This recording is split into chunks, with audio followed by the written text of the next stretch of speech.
Hey y'all, this is Evie with Your Talks. And if you are tuning in for the first time ever listening to my voice, let's start with welcome to the chaos. If you have been tuning in to my Instagram or my Facebook or my foolishness on TikTok, thank you for continuing to follow the foolishness. Every once in a while, I throw out something that I'm truly passionate about, right? And I educate you. It's usually on Black culture that the world is going blah, blah, blah about. And that's usually what sparks the most conversation with strangers. But then there is hair. If you don't know me, I have been doing hair since I was 11. I started with my own because this mess of a head really does intimidate most salons. So I had to start playing in my own head and making it look good on my own. I went and started my journey in a salon, and an African queen taught me how to make my products and what I'm supposed to be doing. And then eventually I got my license. So there's a little experience there. And then there's just me being a Black woman who loves being a Black woman and a mom. And, I was raised real African, my Cape Verdean heritage and my African cloaks. And so I do bring that to the table. So overall, I'm just trying to say that I am going to have diverse conversations about everything. Some of the recordings already is girls talk, ladies talk. Listen, listen, listen, listen. My group of friends is diverse as they come. And they go from age 20 to 55, which makes it even more of a conversation. So we're going to talk about love, sex, marriage, relationships. We're also going to talk about parenting and just trying to be human. We're going to talk about the disaster of life. And of course, I'm never going to forget we're going to get into education. I don't tend to talk about politics, but I do tend to talk about systems and systematic issues. We're going to just talk about whatever comes our way. So whatever is in my head at that moment, I'm going to pick up the mic.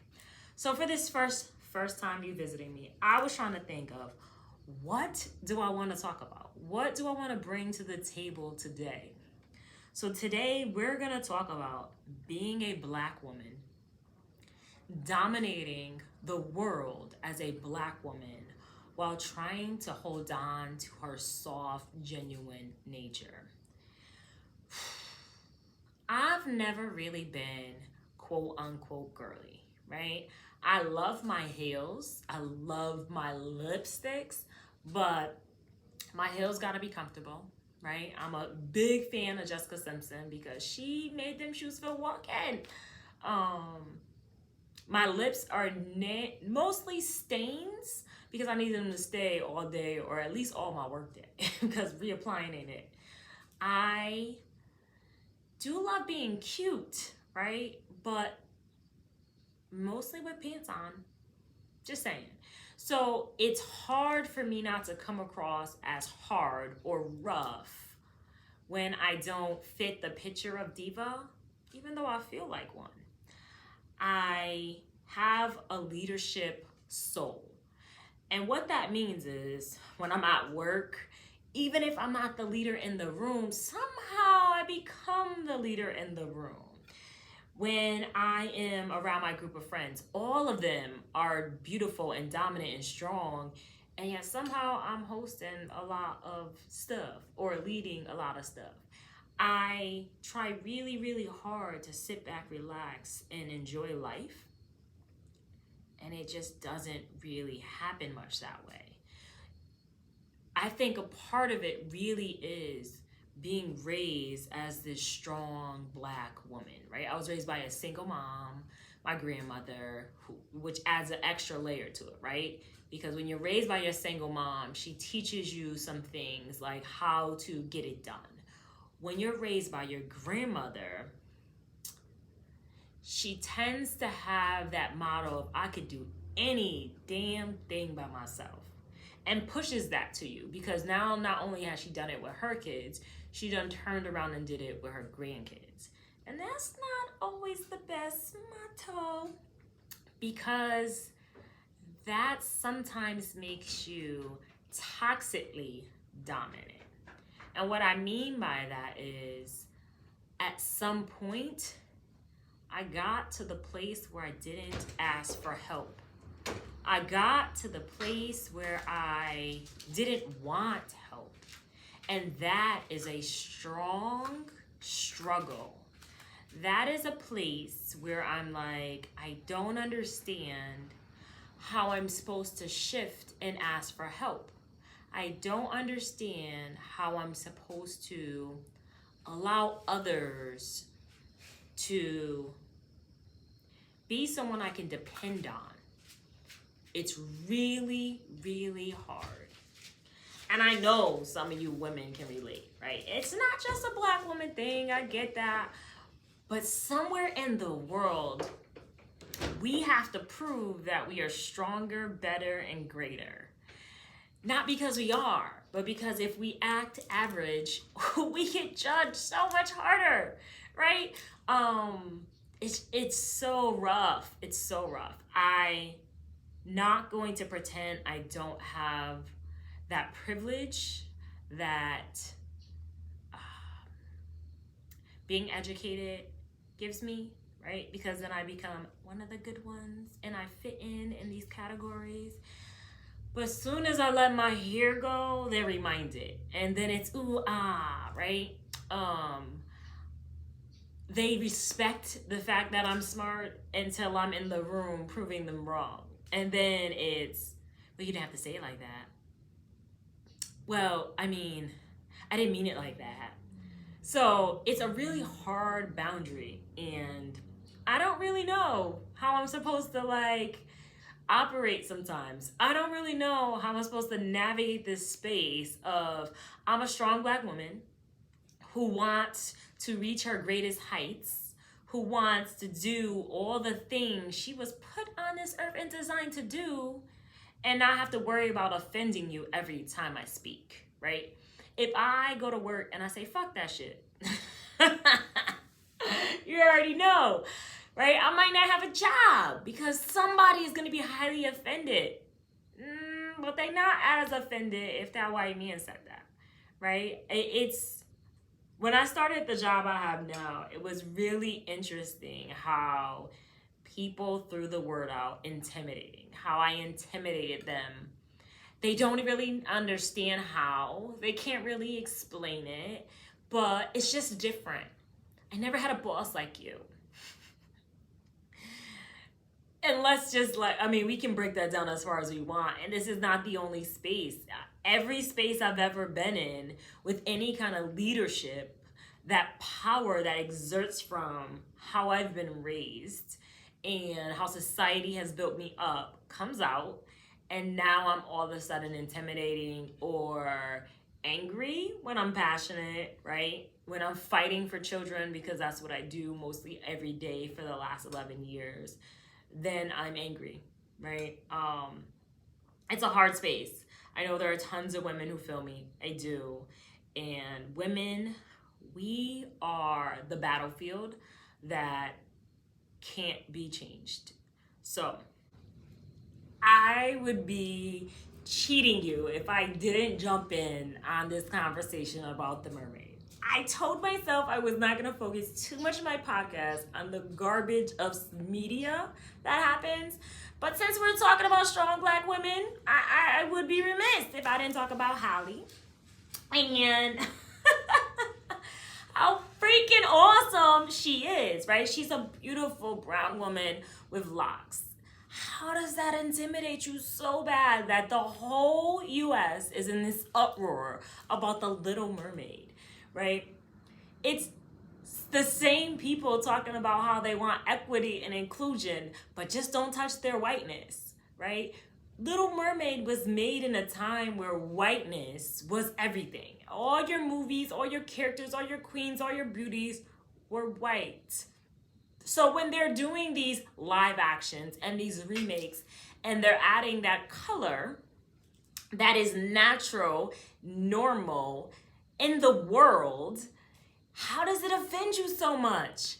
Other than it's this Black woman that fumigates her strong beauty and it's intimidating, right? Because this beautiful queen has such a nice, sweet voice, and she talks real gentle, and yet we're screaming and yelling, like really loudly, everywhere about how unfair this is to change the original features of a fictional character, right? But can we just add that this happens every single time? We are always so offended when your fiction changes to a brown face. It makes me so angry because at what point do we just deal with what the truth is, right? At what point do we say, we know your black is beautiful, yet we don't want to see it on the screen? It makes us uncomfortable because we are not it. It's just weird for me. It's weird for me that this black woman who has said nothing on the subject is being dragged across the internet. This ain't the first time. This ain't gonna be the last time. But somewhere I would like the world to realize what they are doing. How you were telling her she's not good enough for your mermaid, your fictional character, to the point where you're threatening remakes of actual real life characters like Martin Luther King. And it just doesn't make any sense how this can offend you, but it does. And I can only conclude, right? Because it's a black woman whose beauty you can't relate to, so you must bash it and tear it down, right? All these years of us having to watch beautiful whiteness on the screen, and now you having to do so is breaking your heart. I seen a video where this mom said her son was asking, where's the real mermaid? Isn't that the opportunity where you tell your son that is the real mermaid? That there's more than one? That there can be options in what beautiful and princess and greatness means? Isn't that your moment? That's your moment. That is your moment to tell him, Ariel, the one that was white and redhead, was beautiful, son. She was a princess. She was the real mermaid. Hey, and this new Ariel, who is brown skin with reddish golden locks, is also the real one, because there can be more than one. Someone else said, but they have the same name, they should have changed her name. So are you telling me there's not a white person named Yvonne? Because I'm a black woman named Yvonne. There's also a white woman chilling somewhere named Yvonne. It's okay to have the same name. Both be beautiful. Both be great stories. And still be okay. These are your moments. These are your moments where you teach your children that both stories are great. Both women are beautiful. And it is okay to include brown faces in your fictional characters. That's it. That's it. I'm going to minimize my rants, but it's gotta be okay someday soon to be a beautiful black woman on a screen. It's gotta be okay for black women, black men, to be embedded into the normalcy of America and to the normalcy of the US, because that's what we're asking for. I'm so tired of Black History Month being the time where you talk about black people who did something in America. That's American history. I'm tired of this Hispanic Heritage Month that, is awesome going on right now. But at what point do you stop segregating history, segregating greatness, segregating TV shows, fictional characters, great movies from black great movies and white great movies, black characters and white characters? At what point do characters, princesses, and greatness be auditioned for and the best woman wins, like this queen did? Eventually, we gotta get there. I don't know when, America, but we do. So I'm way past my 15 minutes of fame at this point, and I want to end with saying that I want to give you a piece of who I am, and that is a strong Black woman. Yes, I strongly think that being Black identifies who I am, not just a woman. So I want to be clear when my message comes out from today until whenever, that I am a Black woman who feels every day the strength that I walk with, the fear that I illuminate, and I'm okay with that. And I'm here to give that to you.